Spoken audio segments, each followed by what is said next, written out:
Wildfire has become not just a national issue, not just a state problem, but now an international problem. We're seeing fires burn faster. We're seeing them consume more acres.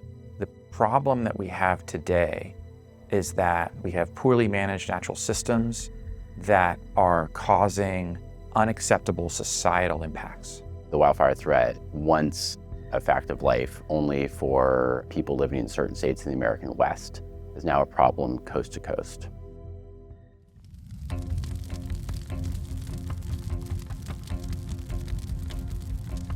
Wildfire in California and the West is a natural phenomenon. It's as natural as rain. Before settlement by Europeans, Native Americans in California used to burn 4 million acres a year. And that was a part of a natural process that kept the land in a state where fire could occur without unacceptable societal impacts. The problem we have today is we have 40 million people living in California, and we have not managed the fire system very well over the last 100 years, and too many people are being killed by wildfires, and too many houses are burning down. Those two things are the main reason that fire has become such a critical public policy issue. The wildfire challenge has changed so much over the years, and it affects so much more than just our forests and our landscapes. It affects our economy, it affects our health, it affects where people can live, it affects how people are able to engage in recreation across our landscapes. I think the challenge of wildfire today is that we have so many other factors affecting the spread of wildfire.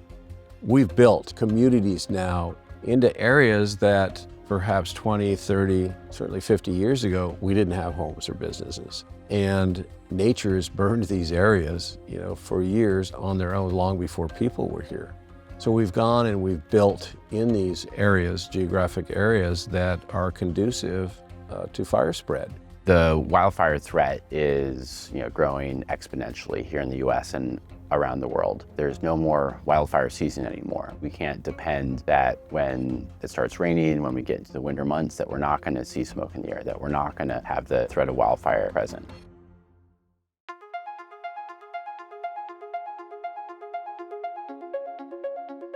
The introduction of advanced technology and innovation is critical to the fight against catastrophic wildfire.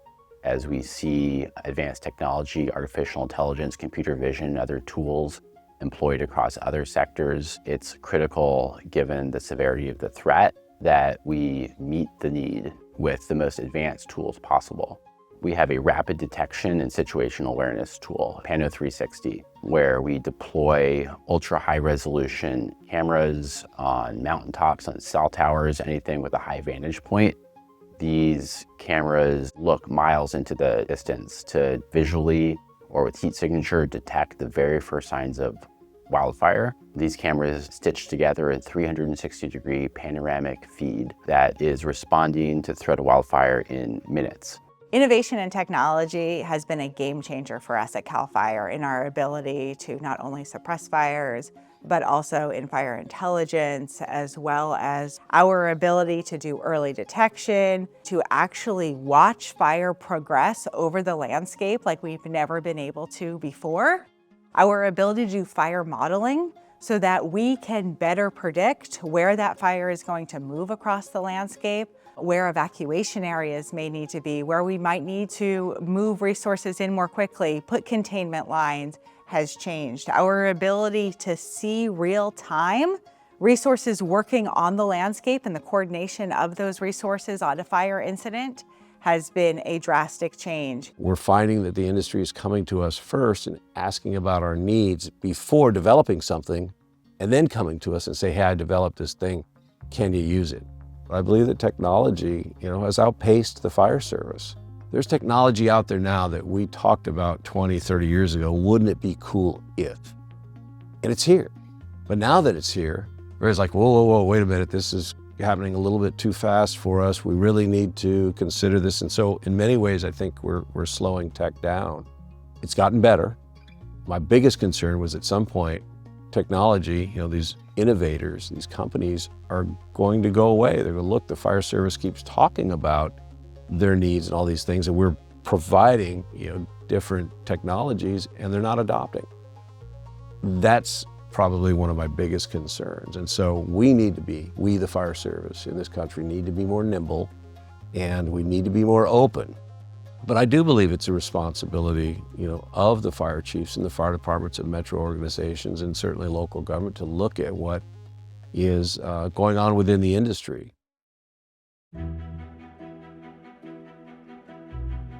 The wildfire space has been one where technological innovation has been relatively slow. There are really good reasons for that. When firefighters do their work, they need to be very confident about the tools that they're using, that they're going to work as intended, that there aren't going to be surprises, that they're not trying out something that's a beta version where their lives and their team's lives can be put at stake if it doesn't work as intended. So there's a lot of caution, understandable caution in terms of innovation. The thing is that the urgency of the fire problem has really changed in the last decade. And so governments are really moving as quickly as they can to adopt new technologies. And you see early movers, like for example, the firefighting agencies in Southern California, adopting new technologies, really trying to pilot them. And then from there, those technologies can spread out to the broader fire service. And so we see these kind of early actors, people that are facing the most intense challenges, more willing to experiment with new approaches and new ideas than was necessary in the past when the problem just wasn't as bad. One challenge is just that governments have to buy a lot of the technologies. So funding for technology is always tricky, right? Especially for innovation is super tricky. Something has to be proven that it works before we're going to use public dollars to fund it. And so much in this technology and innovation space, a lot of it is still evolving.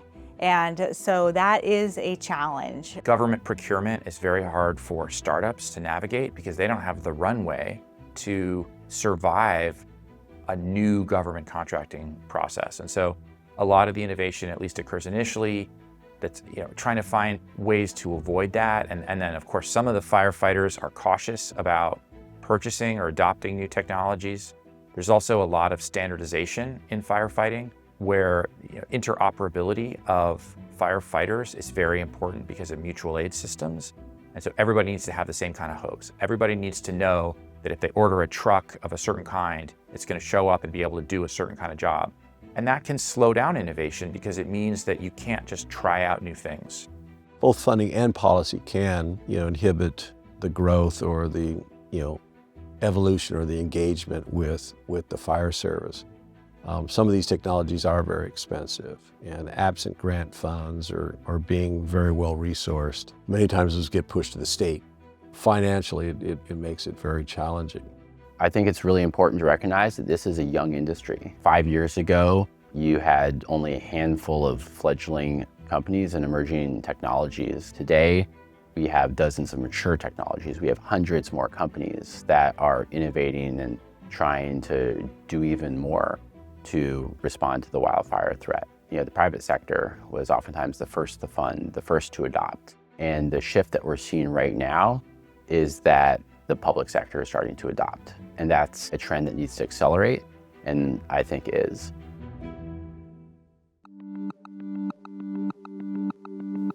Innovation at scale is a partnership between government and private industry. That's true wherever you look. If you look in the oil and gas industry and the enormous innovation that's occurred there, it's a partnership. The real innovations that happen, like at DARPA, for example, are an intensive collaboration between government and industry. And I think fire is no different. We're going to get where we need to go if the government can align behind a set of technology and innovation objectives, and then find partners in the private sector and in academic institutions like Stanford to develop and bring those technologies to market at scale. It takes both sides.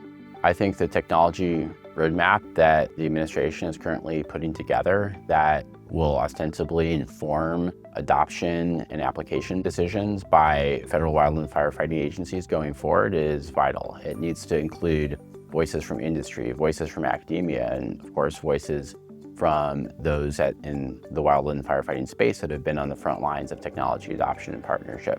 I think we're going to see more potentially out of the federal government should they approve this consolidation of the 5 land management agencies, the U.S. Forest Service, the Bureau of Land Management, the National Park Service, Fish and Wildlife Service, and the Bureau of Indian Affairs. All of those agencies have firefighters, wildland firefighters. The policies are all different, and the structure of those agencies, they weren't developed to be fire departments. And so this idea of consolidating them all and basically becoming a large federal fire department makes a lot of sense to the firefighters that are currently federal firefighters, the states, and to us here in local government. Quite frankly, the federal government, the Wildland Fire Service, has been challenging to work with over the last several years.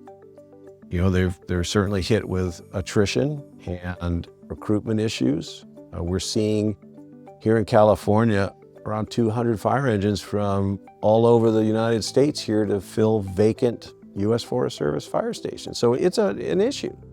And in the president's recent executive order, where he's directing those agencies to come together and prepare for consolidation, there is a section in there that speaks to technology.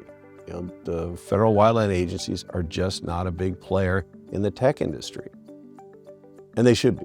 I think there would be value in an organization that is able to bring everyone to the table, that can vet out the value of different technology, different innovation, but also have an opportunity to fund this innovation and this technology so that researchers that are doing this work and people that are in this space are able to continue to do this great work and this great research. I think that anything that we do in the fire innovation and technology space needs to have all of the players at the table, be that the federal agencies that are in the wildfire space, the Department of Interior agencies, the U.S. Forest Service, the state agencies that are responsible for wildfire in those states, as well as other researchers, academia, philanthropy, so that we're all working together. Moving forward in the same direction is going to be huge. In recent years, the Office of Wildfire Technology Research and Development was formed here in California, which brings together researchers, academia, firefighters, innovators, all into the same room, around the same table, to really discuss new technology, new innovation, and evaluate its applications in wildfire. And so we are seeing a lot of success in that model in this state.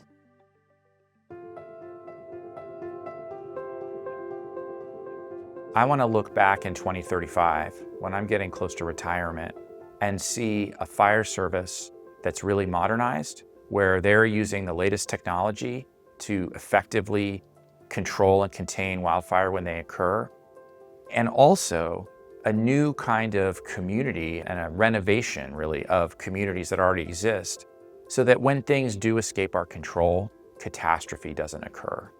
I have spent too much time with people whose lives have been devastated by fire, and we need to do better at preventing that. I think we can. And the key is going to be creating a context where innovation occurs and also can be adopted at scale. And I think we can do it. There's an enormous urgency to achieving that outcome. And I see an acceleration of technological innovation that, if we can support it and nurture it, will get us where we need to go. Hope can be a scarce resource in the fight against wildland fire. We see these catastrophic blazes each and every day, but one thing we're hoping to do at Pano AI is, supply a sense of hope that we're bringing high-tech tools like rapid detection, putting them in the hands of firefighters and helping them do their jobs more safely and effectively, thereby protecting communities and lives. I am so excited for where we are now, but also what the possibilities are in the future. And it's inconceivable to know how far we can advance, because I've seen how quickly over my career we have advanced and how quickly innovation and technology is moving forward. And to think where we're going to be 50, 100 years from now is so exciting in not only fire suppression, but also, and more importantly, forest health and fire prevention. Because the idea is, let's not have to rely on fire suppression. Let's get a handle of this so that the fires that are happening on the ground are beneficial. Those are the fires that are good for the ecology, that are good for our landscapes, that are good for our forests. And those are the fires that we should be having and the fires that our planet needs to be healthy.